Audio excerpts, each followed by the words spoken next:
Selamat datang saudara-saudari. Mari kita mendengar kisah Rasul-Rasul babak ke-9. Saulus percaya kepada Yesus.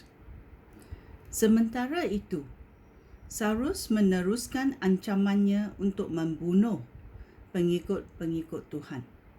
Saulus pergi ke Imam Agung dan meminta surat kuasa untuk ditunjukkan kepada pemimpin rumah-rumah ibadat orang Yahudi di Damaskus. Dengan demikian, jika di situ dia menjumpai pengikut-pengikut Yesus, dia boleh menangkap mereka, baik lelaki maupun perempuan, dan membawa mereka ke Yerusalem. Dalam perjalanannya ke Damaskus, apabila dia sudah dekat kota itu, tiba-tiba cahaya dari langit memancar di sekeliling Saulus. Dia jatuh ke tanah lalu mendengar suara berkata kepadanya,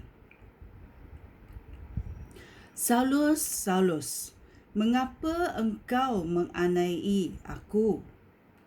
Saulus bertanya, "Siapakah Tuan?" Suara itu menjawab, "Aku Yesus yang engkau aniaya. Bangunlah dan masuklah ke bandar. Di situ engkau akan diberitahu apa harus engkau lakukan."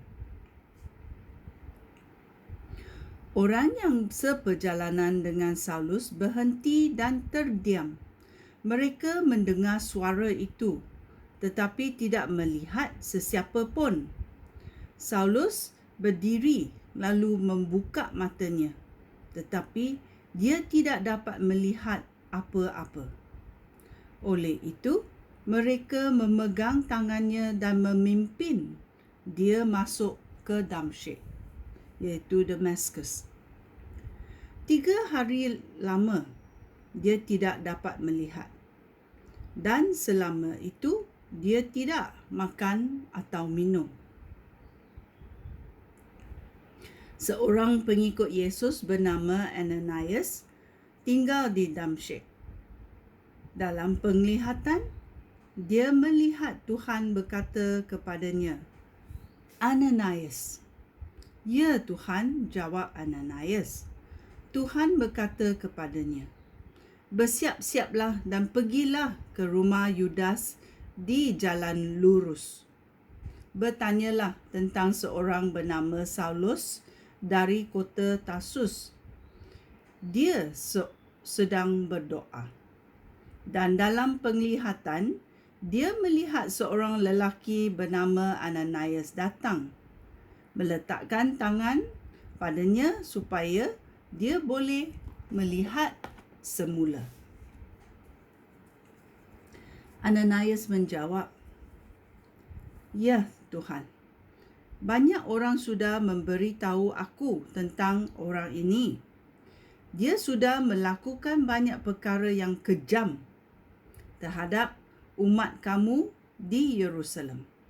Sekarang dia datang ke Damaskus dengan kuasa daripada ketua-ketua imam untuk menangkap semua orang yang menyembah engkau." Tetapi Tuhan berkata kepadanya, "Pergilah, kerana aku sudah memilih dia untuk mengabdikan diri kepada aku, supaya dia memberitakan nama aku kepada bangsa-bangsa bukan Yahudi, raja-raja dan umat Israel, semua penderitaan yang harus dialaminya kerana aku akan aku tunjukkan kepadanya." Oleh itu, Ananias pergi dan masuk ke rumah itu, lalu meletakkan tangannya pada Saulus. "Saudara Saulus," katanya, "Tuhan sudah mengutus aku,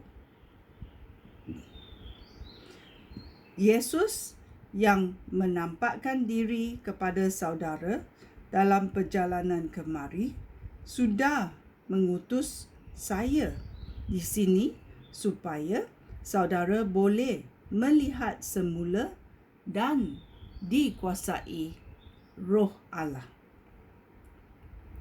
Pada saat itu juga, sesuatu seperti sisik ikan jatuh daripada mata Saulus dan dia dapat melihat semula. Lalu dia bangkit dan dibaptis. Setelah dia makan, pulihlah kekuatannya. Saulus mengajar di Damsyik. Saulus tinggal beberapa hari dengan pengikut Yesus di Damsyik. Dia terus pergi ke rumah-rumah ibadat dan mula mengisytiharkan berita bahawa Yesus, Anak Allah. Semua orang yang mendengar kata-kata Saulus menjadi hairan. Mereka berkata sesama sendiri, "Dialah orang di Yerusalem yang membunuh semua orang yang menyembah Yesus. Dia datang ke sini untuk menangkap dan membawa pengikut Yesus kepada ketua-ketua imam." Tetapi Saulus semakin kuat pengaruhnya. Bukti-bukti yang dikemukakannya bahawa Yesus penyelamat yang diutus oleh Allah begitu meyakinkan, sehingga orang Yahudi yang tinggal di Damsyik tidak dapat membantah lagi. Beberapa hari kemudian, seorang Yahudi bersepakat untuk membunuh Saulus. Tetapi rancangan mereka diketahui oleh Saulus. Siang malam mereka menunggu di pintu gerbang kota untuk membunuh dia. Tetapi pada suatu malam, pengikut-pengikut Saulus menurunkan dia dengan sebuah keranjang ke kaki tembok kota melalui tingkap. Saulus di Yerusalem. Saulus pergi ke Yerusalem dan berusaha bergabung dengan pengikut-pengikut Yesus di situ. Tetapi mereka takut akan dia kerana mereka tidak percaya bahawa dia benar-benar sudah menjadi pengikut Yesus. Kemudian Barnabas menyambut dia dan membawa dia kepada rasul-rasul. Barnabas memberitahu mereka bahawa Saulus telah melihat Tuhan dalam perjalanan ke Damsyik dan bahawa Tuhan sudah berkata kepadanya. Dia juga memberi mereka bahawa dengan berani Saulus mengajar di Damsyik demi nama Yesus.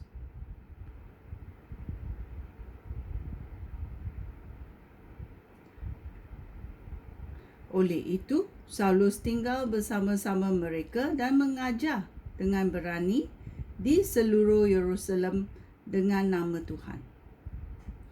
Dia juga berbincang dan berdebat dengan orang Yahudi yang berbahasa Yunani dan mereka cuba membunuh dia. Apabila saudara-saudara seiman mengetahui hal itu, mereka membawa Saulus ke Kaisarea dan kemudian menghantar dia ke Tarsus.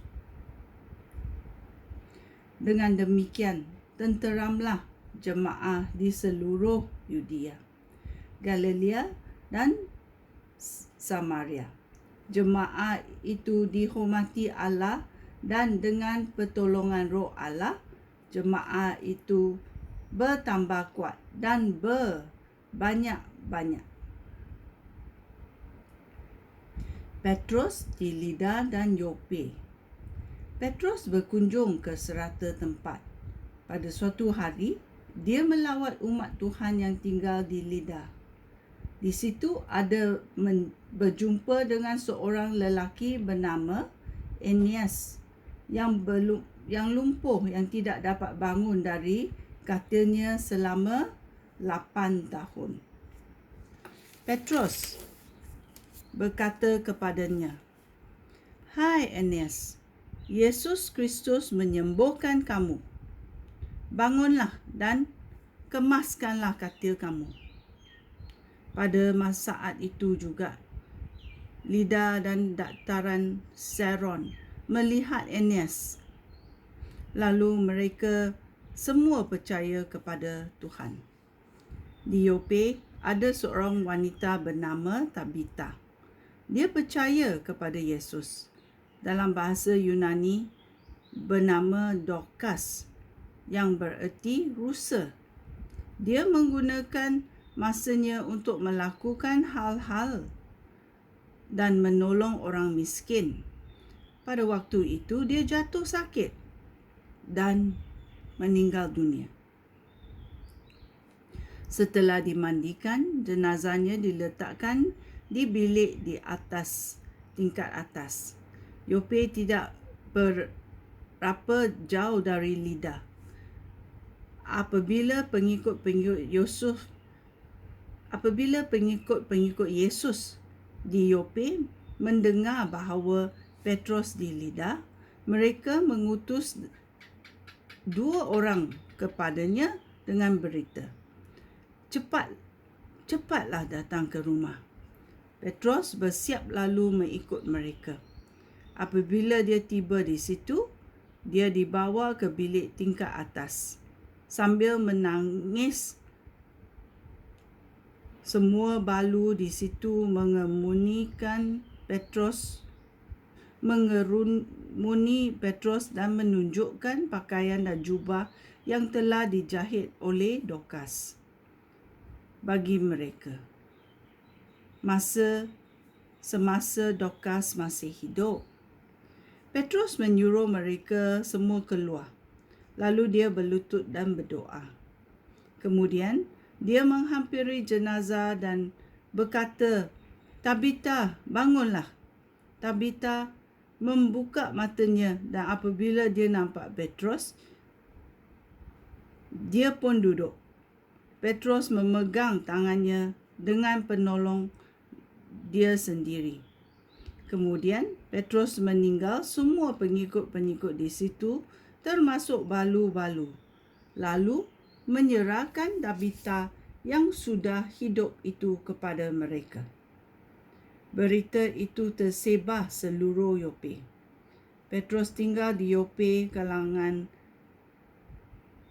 dengan seorang penyamak kulit bernama Simon untuk beberapa hari lamanya. Ini adalah kisah rasul-rasul dalam babak 9.